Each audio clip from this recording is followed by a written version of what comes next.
Assalamualaikum warahmatullahi wabarakatuh. Saya Lulatul Hasanah, NIM 2011111100045. Sebelumnya saya mohon maaf karena suara saya seperti ini, karena saya sedang sakit.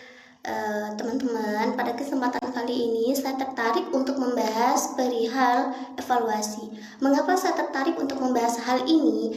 Karena menurut pengalaman pribadi saya pun selama saya masih menjadi siswa, itu yang sering terjadi itu kalau ada penyakit malas ya penyakit lupa, dan guru itu harus bisa mengurangi hal itu bagaimanapun caranya.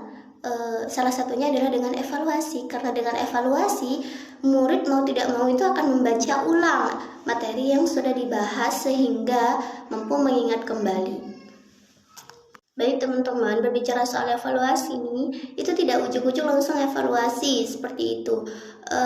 Evaluasi itu ada prinsipnya, ada syaratnya, ada tujuannya, dan dilihat dari definisinya sendiri. Evaluasi itu berarti penilaian teman-teman.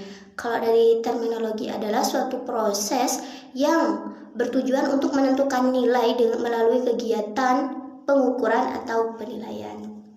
Adapun prinsip evaluasi nih teman-teman, yang pertama adalah mencakup berbagai aspek yang dapat menggambarkan tingkah laku peserta didik. Contohnya itu evaluasi itu tidak hanya menilai kemampuan pemahaman materi peserta didik, melainkan itu juga menilai tingkah lakunya. Oh, anak ini sudah mampu menjawab pertanyaannya sendiri, sudah berani menjawab pertanyaan sendiri tanpa menyentuh ke temannya, seperti itu contohnya. Terus prinsip kedua dilaksanakan secara teratur dan menyambung. Sebagaimana kita ketahui nih, kalau di lembaga pendidikan kan sudah diterapkan kalau UTS itu 1 minggu full UTS, tidak mungkin kan Senin ini UTS, 2 minggu lagi UTS lagi gitu, tidak kan, diselesaikan secara teratur dan menyambung. Dan prinsip yang terakhir adalah menyesuaikan dengan tingkat kecakapan peserta didik. Semisal belajarnya tentang Majapahit, tidak mungkin pertanyaannya seputar Singosari karena belum dipelajari, jadi menyesuaikan dengan tingkat kecakapan peserta didik tersebut. Lalu pembahasan selanjutnya teman-teman adalah mengenai tujuan evaluasi. Yang pertama adalah untuk menelusuri proses pembelajaran peserta didik, apakah sudah sesuai dengan rencana pembelajaran yang ditentukan di awal. Kan biasanya itu harus ada kesepakatan di awal yang harus dipahami peserta didik itu materi ini sampai ini. Jadi itu ketika evaluasi, oh berarti semua materi yang sudah direncanakan di awal itu sudah terlaksana dengan baik. Peserta didik saya sudah mampu memahami semuanya gitu.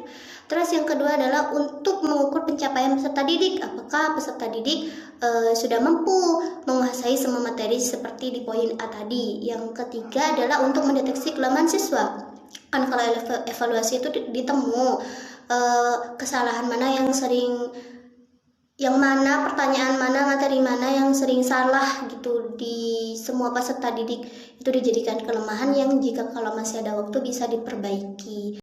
Dan tujuan yang keempat itu teman-teman adalah untuk menyimpulkan tingkat penguasaan peserta didik. Kan dari evaluasi itu kelihatan, oh materi ini menurut saya sudah paham semua, yang ini masih ada yang belum paham, yang ini masih belum paham semua.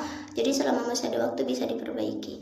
Adapun syarat-syarat evaluasi nih teman-teman, yang pertama sumbernya harus sahih. Kalau selama gurunya yang buat soal sendiri, ya guru harus mampu membuat dengan tingkat pemahaman siswa itu tadi. Lalu yang kedua adalah menjamin konsisten, harus adil, tidak boleh pilih kasih. Terus yang ketiga itu tidak memakan biaya yang mahal, seperti itu. Dan pembahasan saya terakhir teman-teman, evaluasi itu tidak hanya berupa ulangan seperti itu. Evaluasi bisa berupa praktik, lalu semisal kita memberi soal di papan, kita menyuruh murid kita untuk menjawab pertanyaan yang sudah kita sediakan di papan. Dari situ kita sudah bisa melihat pula, oh tingkat pemahaman siswa ini di sini seperti itu. Mungkin hanya itu yang dapat saya sampaikan, kurang lebihnya saya mohon maaf. Wassalamualaikum warahmatullahi wabarakatuh.